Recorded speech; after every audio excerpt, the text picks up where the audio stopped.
Fantastic stuff, guys. Keep up the good work. Okay, so this is the part of the application section within the closing module where I want you to start thinking about building that prospecting plan or that cross and upselling plan, because bearing in mind, this is not just for hunting new business, but it's also for those farmers out there, those key account managers, for you to get out there and actually start to identify cross and upselling opportunities, because the process is exactly the same.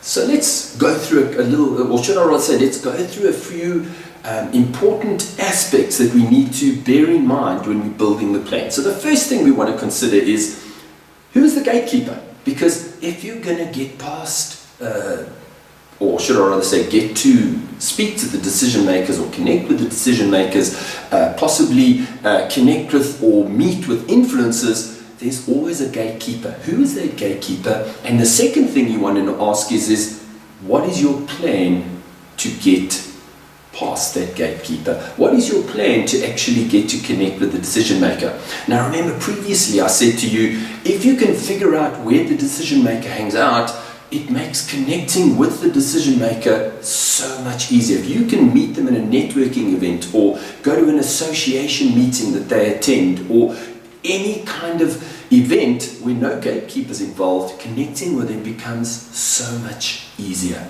The next thing you want to do is who is the decision maker?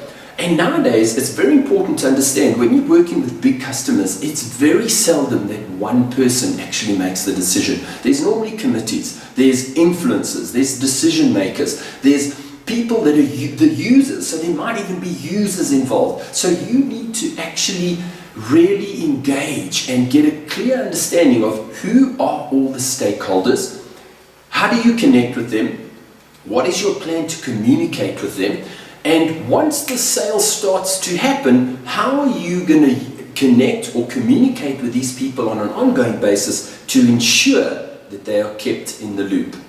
Next thing you want to look at is what networking opportunities are there? How can you possibly meet with these people?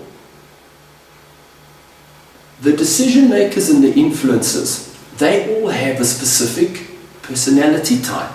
What is that personality type? Because remember, if they're a dominant kind of person, they want a summary, they want you to get in, they want to just have the basic details and they'll make a decision. If they're a nurturing kind of person, they're going to want to know, you're going to have to communicate to them how doing business with you is going to optimize their people experience. If you've got a knowledge seeker, somebody who loves loads and loads of information, you need to give that person information. You need to give them data about the information.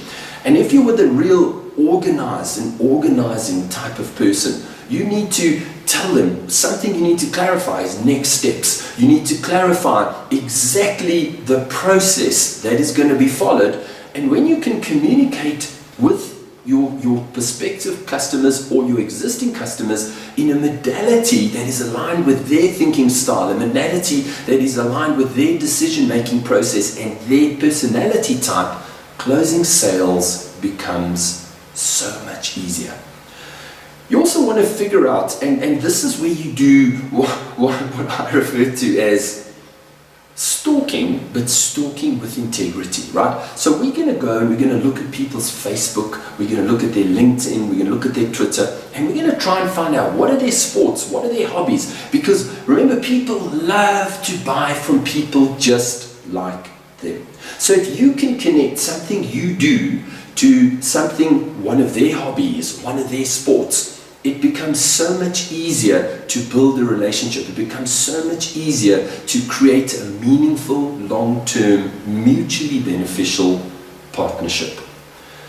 You also want to go and have a look and possibly even spend some time with the users of your product. Spend some time with the organization. You want to hang out and you want to figure out what challenges are they experiencing and what differential advantage do you and your products have that you could come in and show exactly how you're going to transform their business, to positively transform their business.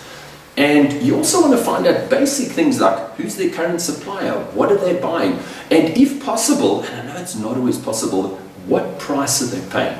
Because once you've got all of these things in place, creating an effective prospecting plan becomes simple. The next thing you want to do is, once you know who their competitors are, because every competitor does things differently, right? The next thing you want to get an understanding is, what is it that you can do better? So what is your differential advantage over their current supplier? You also want to find out is, what additional information do you need to uncover? So before you go, you're obviously going to do research, you're going to prepare, you're going to get a very good understanding of what the challenges are, who their current suppliers are. You're going to have a very good idea around how the product works. You've got a pretty good idea about what your differential advantages are. But there's a couple of things that you're not going to be able to find on their website or on their Facebook page, or there's certain information that you'll need. That's the information that you want to go prepared with questions, and it's going to be, think about your agenda. Your agenda is going to outline exactly what other information you want to find during the meeting. Shows when you show up with an agenda, when you show up and you can show the customer that you are prepared, and you've got a couple of small questions you need to be answered just to complete your understanding. Customers appreciate that. They love sales professionals that arrive, but not just arrive, but they arrive and they are prepared. The next thing you want to do is you want to get a very clear understanding is, who are the influencers, and what method are you going to do to remain connected? What method are you going to do to ensure that you communicate effectively with everybody who's a stakeholder in the buying process? Next thing you want to ask is, at every single meeting, every time you want to go and meet with a customer, you need to think about what value are you going to add. And value is not a gift. Value is a simple thing like going to your car after a meeting, sending an SMS with the next steps, thanking the individual for the meeting, and telling them what the purpose of the date and the purpose of the next meeting is. So adding value is never buying expensive gifts. Adding value is showcasing what you can do and showing your customer how much you care and that you're there to sincerely help them.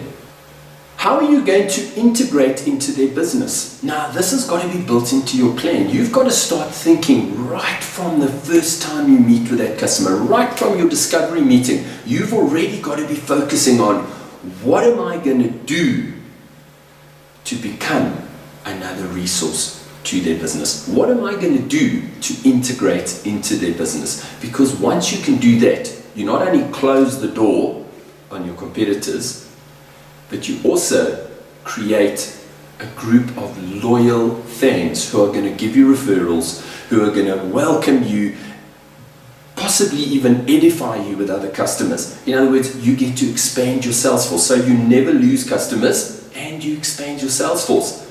I think it's really worth the effort.